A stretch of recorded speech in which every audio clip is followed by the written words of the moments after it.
আমার পরিচয়, আমি আহমদ বিন আব্দুল সালাম, বাংলাদেশ আহলাদিস ছাত্র সমাজের কেন্দ্রীয় সহ সাংগঠনিক সম্পাদক। অনেকেরই মুখ পরিচিত, অনেকেই নতুন, অনেকেই চিনি। যাই হোক, যদি আমাকে মিডিয়া নেগেটিভের উপর একটু আগে বলা হতো তাহলে একটু প্রস্তুতি নিতে পারতাম। তবে যেহেতু এখানে সবাই তরুণ, একটু বই পড়ার উপরে কথা বলি। সবাই যেহেতু বই কেন্দ্রিক আছে, বই নিয়ে দেখি কিছু আলাপচারিতা করা যায়। আচ্ছা, একটু আমাকে শুনে দিন। কথা হলো, আমরা সবাই কম বেশি বইপত্র পড়ি। জানি না আমরা কতজন আমাদের পাঠ্যপুস্তকের বাহিরে বই পড়ার অভ্যাস কতজনের আছে জানি না এখানে। তবে কথা হলো, অধ্যাপক আব্দুর রাজ্জাকের নাম কেউ শুনেছেন? এখানে জ্ঞান তাপস উপাধি পেয়েছেন, ঢাকা বিশ্ববিদ্যালয়ের সাবেক রাষ্ট্রবিজ্ঞানের টিচার। সব থেকে বড় পরিচয় হলো সে আহমদ ছফার ক্রিয়েটর বলা যায়। ওই ক্রিয়েটর না, ওটা আবার শিক্ষক, ওটা না, লেখক হিসাবে। আচ্ছা, যা হোক, আহমদ ছফার একটা বিখ্যাত বই আছে যদ্যপি আমার গুরু, সেখানে সে ভালোভাবে তুলে ধরেছে। তো ওখানে একটা লাইন আছে যে একদিন আহমদ ছফা আব্দুর রাজ্জাকের বাসায় যাওয়ার পরে বইপত্র নিয়ে আলাপ হচ্ছে। তো ওই সময়ে আব্দুর রাজ্জাক বলল যে মৌলভী ছফা ডাকতো তাকে, ছফা সাহেব, মৌলভী ছফা সাহেব ডাকতো। বললো, মৌলভী সাহেব, একজন লেখক, তার ভূমিকা হলো এমনই, একটা পুকুরে ঢিল ছোড়ার মতো। ঢিলটা যত বড় হবে এবং যত জোরে নিক্ষেপ করবেন, ওইটার তরঙ্গ তত বেশি হবে। ঠিক একজন লেখকের কলমের শাব্দিক এটা যত বেশি কঠিন হবে, তার মানুষের উপর প্রভাব তত বেশি হবে। এখানে মিডিয়া নেগেটিভের সাথে বইয়ের একটা মিল আছে, আপনারা একটু খেয়াল করবেন। মিডিয়া নেগেটিভ শুধু নেগেটিভ তৈরি করে, আর বই মস্তিষ্ক তৈরি করে। এখানে আমরা যারা আছি মোটামুটি 99% কলোনিয়ালিজম দ্বারা প্রভাবিত। আমরা পশ্চিম ছাড়া কিছু ভাবতে পারি না। আমাদের খাবার টেবিলে বসবেন, পশ্চিমা খাবার দাম আমাদের ভালো লাগে। এটা কিন্তু 200 বছরের শাসনের ফলাফল। 200 বছর পরে সলিমুল্লাহ খান একটা কথা বলে যে ইংরেজরা চলে গেলেও তাদের মস্তিষ্কটা আমাদের রেখে গেছে, আমাদের জন্য তৈরি করে দিয়ে গেছে। এরপরে তাহলে প্রশ্ন আসে, আমরা কেন সেখান থেকে বের হতে পারতেছি না? এটার জন্য আমরা এখন পর্যন্ত যত বইপত্র পড়তেছি, আমাদের মস্তিষ্ক তৈরি হচ্ছে তাদের বই দিয়ে তৈরি হচ্ছে। এর সহজ একটা উদাহরণ দেখবেন, যেই সব আমাদের আশেপাশে যারা আছে, যারা আরব অঞ্চল থেকে পড়াশোনা করে আসে, তাদের চিন্তাভাবনার ধাঁচ থাকে এক রকমের। এরপরে যারা ইউরোপ থেকে পড়াশোনা করে আসে, তারা মাদ্রাসার হলেও তাদের চিন্তাভাবনা পরিবর্তন হয়ে যায়। সহজ কথা, যেমন আমার বাংলাদেশ পার্টির যে ব্যারিস্টার ছেলেটা, কি জানো, ব্যারিস্টার ফুয়াদ সাহেব, সে কিন্তু মাদ্রাসা লাইনে, কিন্তু সে ইউরোপ থেকে পড়ে আসার পরে সে সক্রেটিস ছাড়া কিছু বলতেই পারে না, সে আব্রাহাম লিঙ্কন ছাড়া কিছু বলতেই পারে না, সে কিছু বলতেই পারে না। এটা হচ্ছে কারণ সে ওখান থেকে প্রোডাক্ট হয়ে এসেছে। এটা হচ্ছে বই আপনার মস্তিষ্ক তৈরি করে। তাই বইকে যেমন তেমনভাবে নেওয়া ঠিক না। এই জন্য আমাদের সম্মানিত ওস্তাদ একটা কথা বলেন, এখানে তার আছে যে আমাদের ছাত্র সমাজের সাবেক সভাপতি শাহাদাত হোসেন খান ফয়সাল রহমুল্লাহকে সে একদিন জিজ্ঞেস করতে যে, শাহাদাত, বই পড়তে শিখেছো? বই পড়াও শিখতে হয়। একজন লেখক তোমাকে কোন দিকে নিয়ে যাচ্ছে, সে তোমার কোন দিকটা এড়িয়ে গিয়ে কোন দিকে বেশি জোর দিচ্ছে, এইটা তুমি যতক্ষণে বুঝতে না পারবা, যতক্ষণে ধরতে না পারবা, ততক্ষণ তুমি পাঠক হয়ে উঠোনি। এটা প্রত্যেক লেখক করে। প্রত্যেক লেখক তার নিজের ভাবনা কিন্তু বইয়ে প্রতিষ্ঠিত করে। এখন আপনার আমার পাঠক হিসেবে এইটা কর্তব্য যে আমরা সচেতনভাবে পাঠ করব। পাঠক আবার দুই ধরনের আছে, সচেতন এবং অচেতন। পড়া আবার দুই ধরনের আর কি, বই পড়া একটা হচ্ছে বিশ্লেষণমূলক, আর একটা হচ্ছে বর্ণনামূলক। আমরা সাধারণ আমজনতা যেভাবে পাঠ করি, ধরেন আমি এই বইটা খুলে যদি পড়ে যাই, এটা হবে বর্ণনামূলক একটা পাঠ। আর যখন আমি এই বইটাকে প্রশ্ন করব, লেখক এটা কেন বললো, এটা কোথা থেকে আসলো, কি জন্য বললো, এটা সূত্র কোথায়, এর মূল কোথায়। আমি যখন প্রশ্ন ধরে ধরে এগিয়ে যাব তখন এটা হবে বিশ্লেষণমূলক পড়া। আর এই বিশ্লেষণমূলক পড়ার সাথে আমরা খুব কম পরিচিত। আর এই বিশ্লেষণমূলক পড়া যদি আমরা না পাঠ করতে পারি তাহলেই আমাদের মস্তিষ্ক লেখক দ্বারা প্রভাবিত হয়। আর এই বর্ণনামূলক এবং বিশ্লেষণমূলক পড়ার বিখ্যাত একটা আছে, থিওরি আছে, সেটা হলো SQ-RRR। আমি তারেককে দিয়েছি, হয়তো ওটা আপনারা পড়ে পাবেন। ওখানে গবেষক সাহেব দেখিয়েছেন যে আমরা যখন বইগুলো পড়বো আমরা প্রশ্ন আকারে আঁকাবো।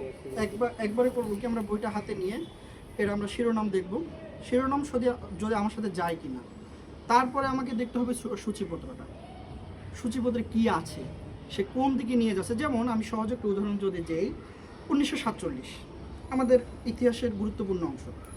এখন 1947কে আপনি নানানভাবে বিশ্লেষণ করতে পারবেন। আপনি যদি বামপন্থী ঘরানার হন তাহলে আপনি এখানে হিন্দুদের ভূমিকা কী ছিল, তারা কতজন পক্ষে ছিল, তারা কতটা আন্দোলন করেছে, তারা কংগ্রেস তৈরি করেছে, তাদের এতজন মানুষ বিদ্রোহ করেছে, তাদের এতজন ফাঁসি দেওয়া হয়েছে, এই ক্ষুদিরাম সহ সবগুলো ছিল ডাকাত, প্রত্যেকটা ডাকাত ছিল। কিন্তু এদেরকে হিরো বানিয়ে দেওয়া হবে। আপনি এভাবে পড়তে পারেন। আবার আপনি এভাবে পড়তে পারেন মুসলিম লীগ কীভাবে আসলো, মুসলিম লীগ আন্দোলন করলো। এখন এটা আপনাকে বই ধরে বুঝতে হবে, লেখক আপনাকে কোন দিকে নিয়ে যাবে। এটা যদি আপনি ওই লেভেলের পাঠক হন আপনি বইটা ধরেই বুঝতে পারবেন। এখন এটা একদিনে হয় না, এটা ওই যে স্যার যেটা বলে পড়া শিখতে হয়, লেখক কোন দিকে নিয়ে যাচ্ছে, কি জন্য নিয়ে যাচ্ছে। এরপরে আরেকটা দিক আছে, এটা আমরা সবাই বলি, এখানে কেউ বাদ নাই, আমরা সবাই বলি ভাই পড়লে তো ভুলে যাই, পড়লে তো মনে থাকে না, আমার পড়ে কি লাভ। হ্যাঁ, ইমাম শাফি রাহমাহুল্লাহর বিখ্যাত একটা উক্তি আছে, সেটা হলো তার ছাত্র গিয়ে বলতেছে ওস্তাদ জি আমি তো পড়ি, মনে থাকে না, কী হবে?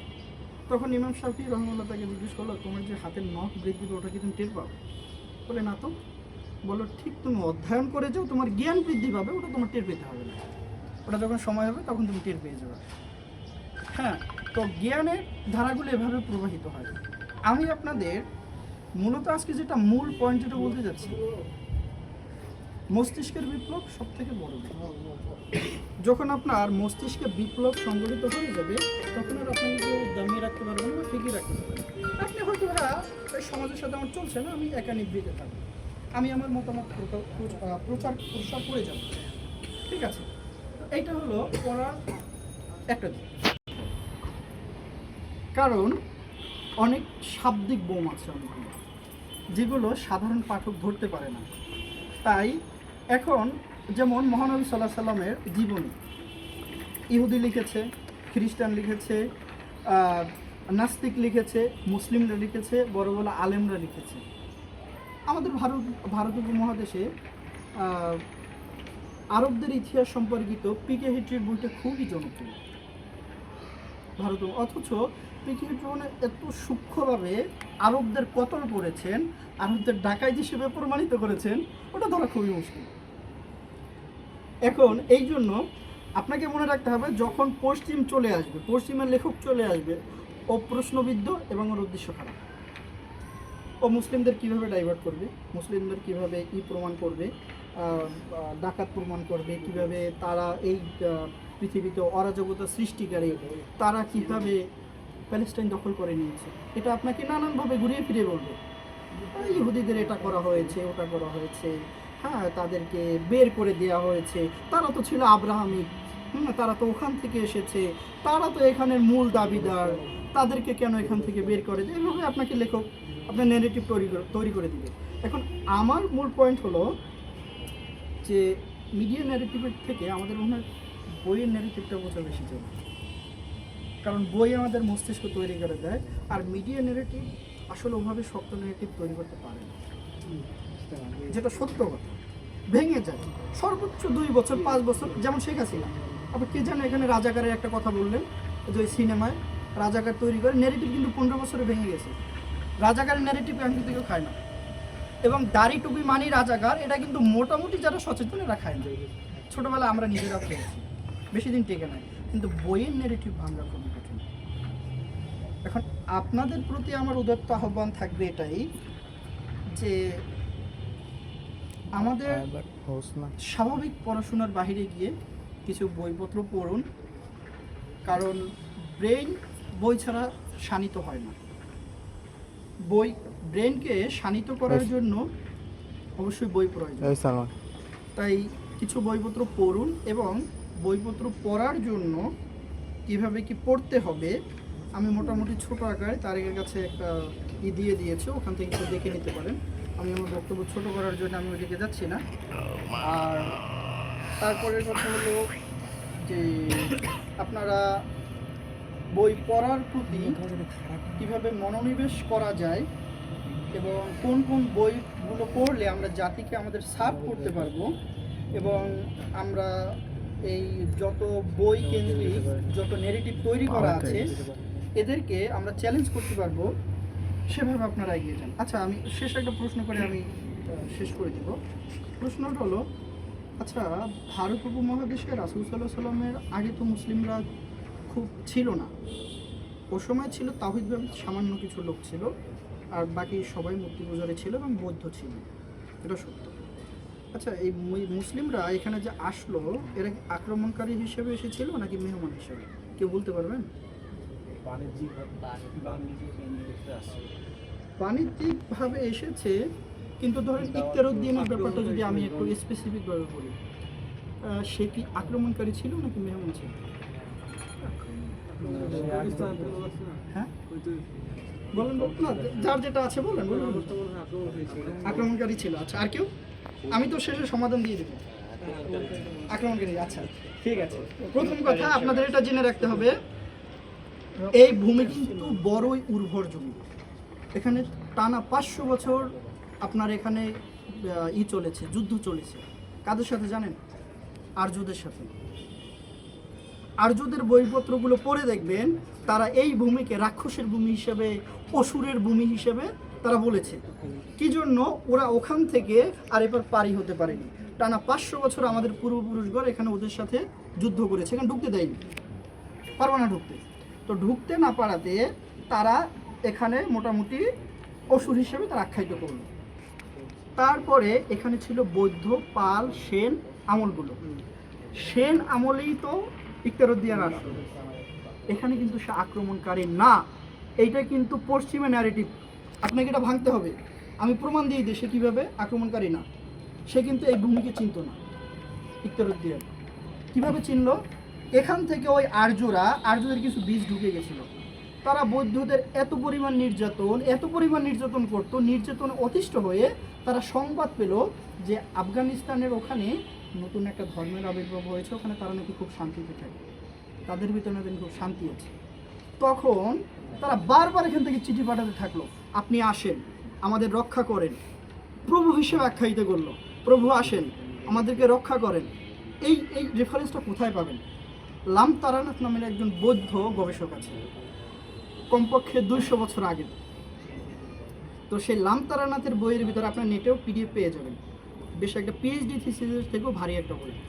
ওটার ভিতরে লাম তারানাথ সুন্দরভাবে দেখিয়েছেন যে বৌদ্ধরা অতিষ্ঠ হয়ে আর্যদের